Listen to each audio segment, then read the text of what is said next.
rol taxativo, né? Esse rol taxativo que foi revogado. A partir de então, todos os transtornos, você tem um CID, você tem direito ao acesso a todas as terapias, né? Terapia ocupacional, fonoaudiólogo, psicomotricidade, enfim, né? Então, foi uma luta ganha, ainda bem, né? Então, o que o médico prescrever como tratamento, como acompanhamento para o seu filho, né? Eles precisam estar cumprindo, sem necessariamente você ir em busca de uma liminar judicial.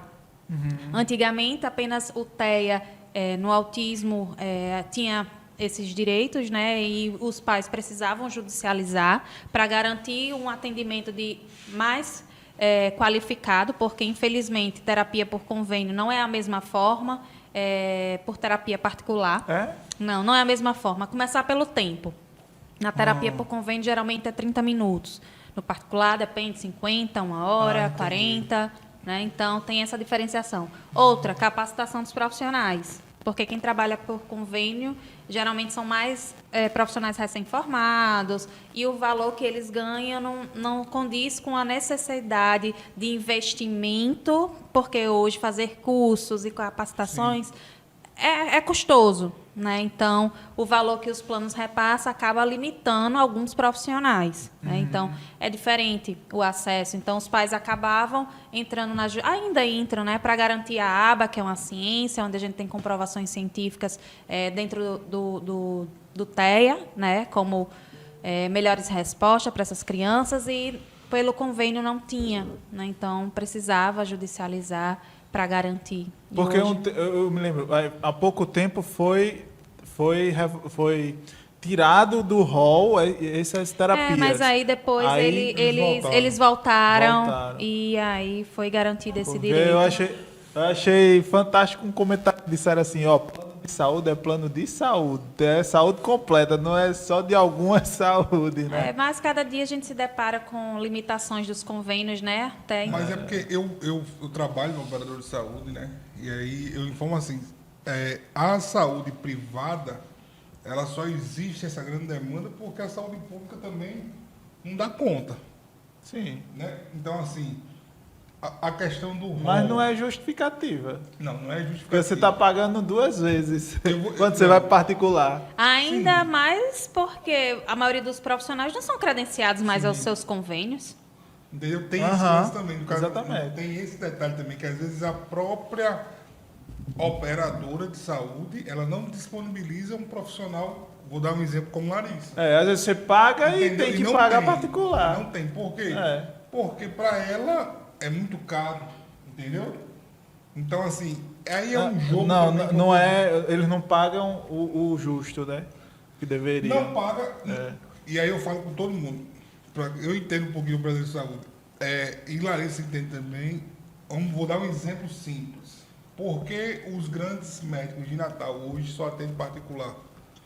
Porque não compensa, Cleiton. Você entendeu? O que a operadora Mas eu digo assim, o cara que está procurando um plano de saúde, é porque o sistema de saúde público já não atende a demanda dele. Aí o cara pula para o plano de saúde, aí já não tem aquele que necessita. Aí paga o plano de saúde. Você só paga o plano de saúde para uma emergência de internação, uma cirurgia de emergência, porque você vai procurar profissionais de excelência, não vai ter.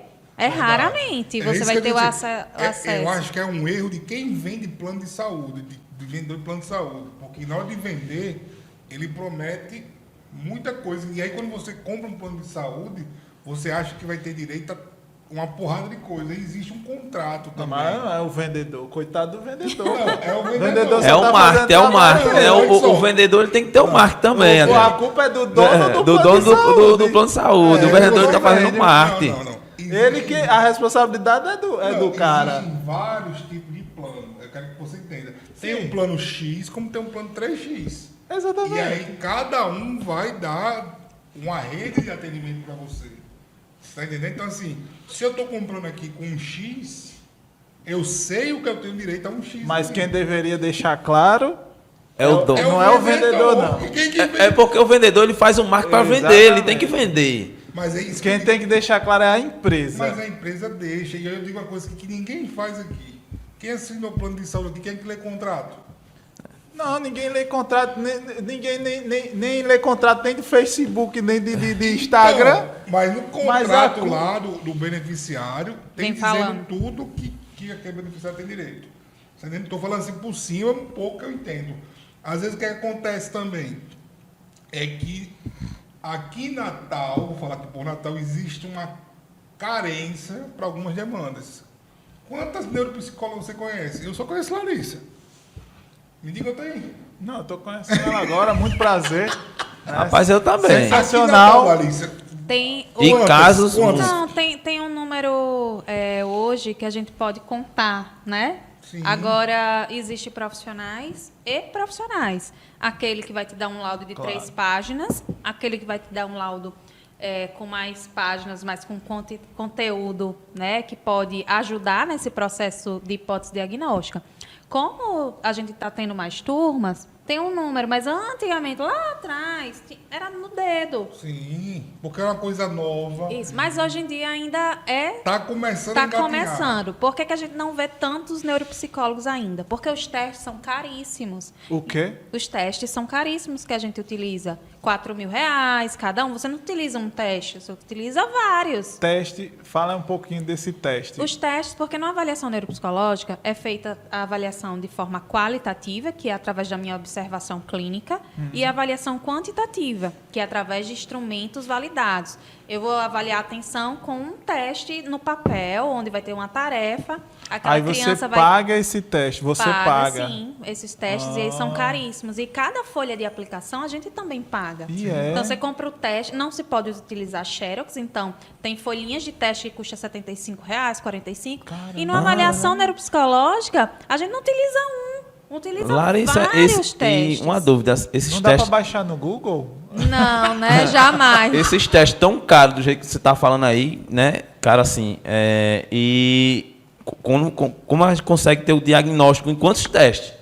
Assim, Pois já... é, não tem um número, não tem um teste específico, né? Que de acordo com o que vai chegando, a gente vai pensando quais instrumentos vão serem aplicados.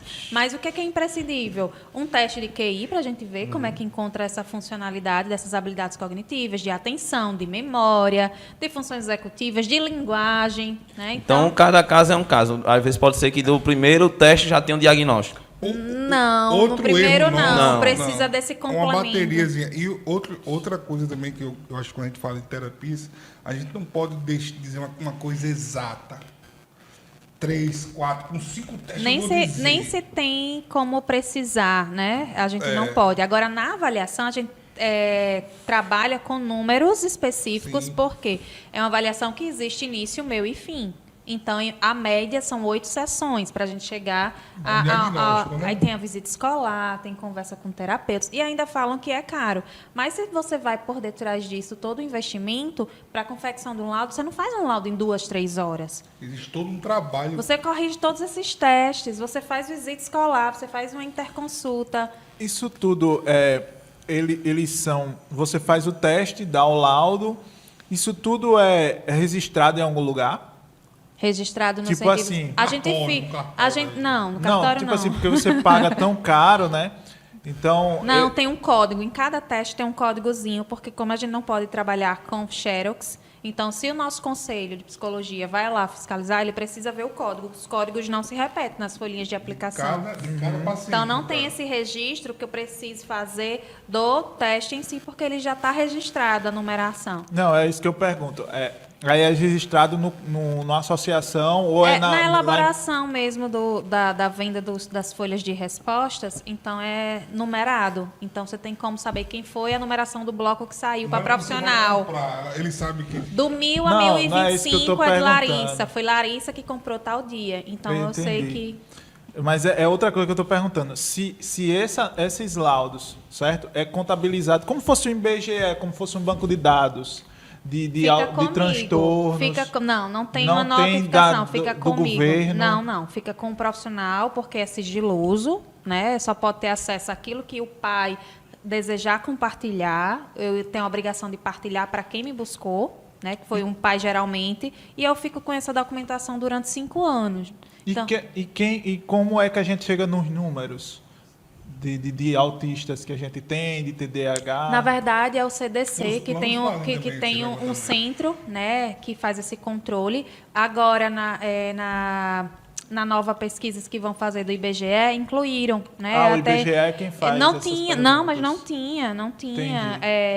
Perguntando se tinha filho autista. E mesmo assim ainda vai dar errado essa contabilização. Mas tem sim, como a gente sabe, mas não porque nós, profissionais, fazendo essa notificação. Mas há um controle por detrás disso aí. Sim, que é De outra parte que esfera, não não tem. cabe. Eu tenho uma pra dúvida gente também, notificar. assim, sobre quando tem um diagnóstico, claro, né, que aí a criança ela é autista, a família dela recebe alguma coisa pelo governo, algo do tipo, assim, ou não? Não boa assistido? pergunta. Ou não são Em assistidos? relação a benefícios, né? Se você for uma família que não tenha um quarto salarial por pessoa, né?